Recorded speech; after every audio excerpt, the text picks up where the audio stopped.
नमस्कार। इन्वेस्टमेंट की दुनिया में एक शब्द है जो बार बार सुनने को मिलता है, डाइवर्सिफिकेशन। लेकिन इसका असल में मतलब क्या है और ये किसी के भी फाइनेंशियल फ्यूचर के लिए इतना जरूरी क्यों है? तो चलिए आज इसी पावरफुल कॉन्सेप्ट को एकदम आसान भाषा में समझते हैं। ये सलाह तो आपने कई बार सुनी होगी, है ना? कि अपना सारा पैसा एक ही जगह मत लगाओ। पर इसके पीछे का लॉजिक क्या है? क्यों एक ही जगह पर सारा पैसा लगाना एक बड़े रिस्क को दावत देने जैसा है? पता है, इसी सवाल के जवाब में छिपा है डाइवर्सिफिकेशन का पूरा सीक्रेट। ये जो कहावत है ना, एक टोकरी में सारे अंडे मत रखो, ये सदियों पुरानी हो सकती है, लेकिन इन्वेस्टमेंट का सबसे बड़ा लेसन यही सिखाती है। सोचिए, अगर वो एक टोकरी गिर गई तो सारे अंडे टूट जाएंगे। ठीक इसी तरह अगर सारा पैसा एक ही स्टॉक या एक ही प्रॉपर्टी में लगा है और उस सेक्टर में कोई बड़ी गिरावट आ गई तो पूरी की पूरी जमा पूंजी खतरे में पड़ सकती है। ओके, तो चलिए अब इस एक टोकरी वाली प्रॉब्लम को इन्वेस्टमेंट के एंगल से समझते हैं। ये सिर्फ एक कहावत नहीं है, बल्कि ये एक असली खतरा है जिसे समझना हर इन्वेस्टर के लिए पहला और सबसे जरूरी कदम है। तो भाई, इस प्रॉब्लम का सल्यूशन क्या है? डाइवर्सिफिकेशन।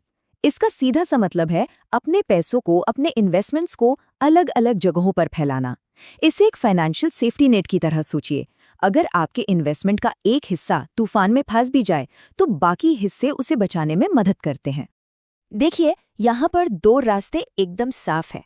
एक तरफ है बहुत ज्यादा रिस्क, जहाँ एक ही इन्वेस्टमेंट की गिरावट पूरे पोर्टफोलियो को नीचे खींच सकती है। और दूसरी तरफ है मैनेज्ड रिस्क, जहाँ अलग अलग इन्वेस्टमेंट एक दूसरे को बैलेंस करते हैं। इससे उतार चढ़ाव कम होता है और पोर्टफोलियो ज्यादा स्टेबल रहता है। ठीक है, थ्योरी तो समझ आ गई, लेकिन असल में इसे करते कैसे हैं? मतलब रिस्क को फैलाने की प्रैक्टिकल स्ट्रैटेजी क्या है? अब हम इसी पर बात करेंगे कि कोई इन्वेस्टर अपने पोर्टफोलियो को असल में डाइवर्सिफाई कैसे कर सकता है। डाइवर्सिफिकेशन का असली कमाल ही यही है कि हर एसेट क्लास अलग अलग मार्केट कंडीशन में अलग अलग बिहेव करता है। जब शेयर बाजार ऊपर जा रहा हो तो स्टॉक्स पोर्टफोलियो को रॉकेट की तरह आगे ले जाते हैं, लेकिन जब बाजार में घबराहट होती है तो बॉन्ड्स स्टेबिलिटी देते हैं। और सोना जैसी चीजें तो अक्सर तब चमकती हैं जब बाकी सब कुछ अनिश्चित लगता है। तो एक बैलेंस्ड पोर्टफोलियो कैसा दिख सकता है? कुछ ऐसा।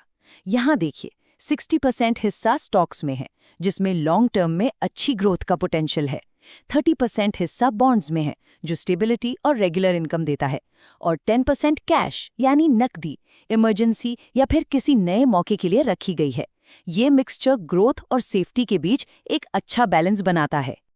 अच्छा, अगर आपको लगता है कि अलग अलग स्टॉक्स और बॉन्ड्स चुनना बहुत मुश्किल काम है, तो घबराने की कोई बात नहीं है। म्यूचुअल फंड्स इसका एक शानदार सॉल्यूशन है। ये एक ही इन्वेस्टमेंट में दर्जनों या सैकड़ों कंपनियों के शेयर शामिल कर लेते हैं, जिससे आपको तुरंत और आसानी से डाइवर्सिफिकेशन मिल जाता है। ये तो एकदम रेडीमेड पोर्टफोलियो जैसा है, जिसे प्रोफेशनल्स मैनेज करते हैं। बातें तो बहुत हो गईं, लेकिन असली फर्क तो नंबर्स में दिखता है। चलिए एक सिंपल से उदाहरण से समझते हैं कि डाइवर्सिफिकेशन किसी के पैसों पर सच में क्या असर डाल सकता है। मान लीजिए किसी के पास 10,000 रुपए हैं इन्वेस्ट करने के लिए। अब इस पैसे को बढ़ाने के लिए उसके पास दो रास्ते हैं और दोनों के नतीजे बहुत अलग हो सकते हैं। पहला रास्ता जुआ खेलने जैसा है। इन्वेस्टर सारे 10,000 रुपए एक ही कंपनी के शेयर में लगा देता है, इस उम्मीद में कि वो रातों रात अमीर बन जाएगा। लेकिन सोचिए, अगर उस कंपनी के साथ कुछ भी गलत हो गया, खराब रिजल्ट्स आ गए, कोई स्कैंडल हो गया, तो उसकी पूरी इन्वेस्टमेंट डूब सकती है। ये एक टोकरी वाली गलती का क्लासिक एग्जाम्पल है। अब देखते हैं समझदारी वाला रास्ता। यहाँ 10,000 रुपए को स्टॉक, गोल्ड और बॉन्ड्स में बांटा गया है। मान लीजिए स्टॉक 20% गिर गया, लेकिन उसी समय सोने की कीमत बढ़ गई। यहाँ सोने से हुआ फायदा स्टॉक के नुकसान की भरपाई कर देता है, जिससे ओवरऑल नुकसान बहुत कम हो जाता है। यही है डाइवर्सिफिकेशन की असली पावर। ये एक सेफ्टी नेट की तरह काम करता है। डाइवर्सिफिकेशन एक पावरफुल टूल तो है, पर इसको लेकर ना कुछ आम गलतफहमियां भी हैं। इन मिथ्स को तोड़ना उतना ही जरूरी है जितना कि डाइवर्सिफिकेशन के प्रिंसिपल को समझना। तो सबसे बड़ा मिथ, क्या डाइवर्सिफिकेशन का मतलब है जीरो रिस्क? क्या ये कोई जादू की गोली है जो हर नुकसान से बचाएगी? इसका सीधा सा जवाब है नहीं। डाइवर्सिफिकेशन रिस्क को खत्म नहीं करता, बल्कि उसे मैनेज करता है। ये पोर्टफोलियो को किसी एक कंपनी या सेक्टर के डूबने से तो बचाता है, लेकिन ये पूरे बाजार को इफेक्ट करने वाली बड़ी घटनाओं जैसे मंदी से पूरी तरह नहीं बचा सकता। ये एक मजबूत ढाल है, कोई अदृश्य कवच नहीं। अच्छा, एक और लालच जो अक्सर मन में आता है, क्यों न बस उस एक मल्टीबैगर स्टॉक को ढूंढ लिया जाए जो रातों रात अमीर बना दे। डाइवर्सिफिकेशन की क्या जरूरत है जब एक ही स्टॉक से इतनी कमाई हो सकती है? एक बात हमेशा याद रखनी चाहिए, फाइनेंस की दुनिया में नो फ्री लंच। जो स्टॉक आसमान छूने वाले रिटर्न का वादा करता है, वही आपको जमीन पर भी ला सकता है।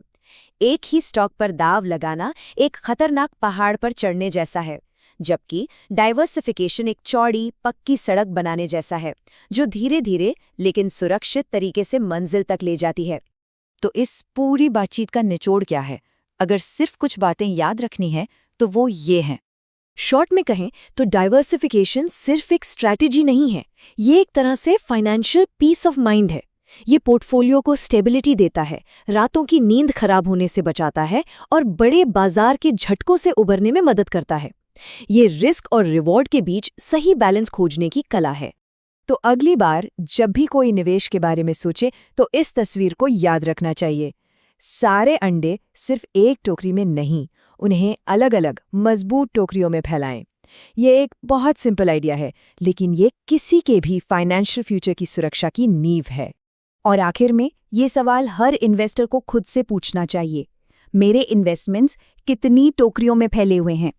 ये सवाल हर किसी को अपनी इन्वेस्टमेंट स्ट्रैटेजी पर एक बार फिर से सोचने पर मजबूर करता है।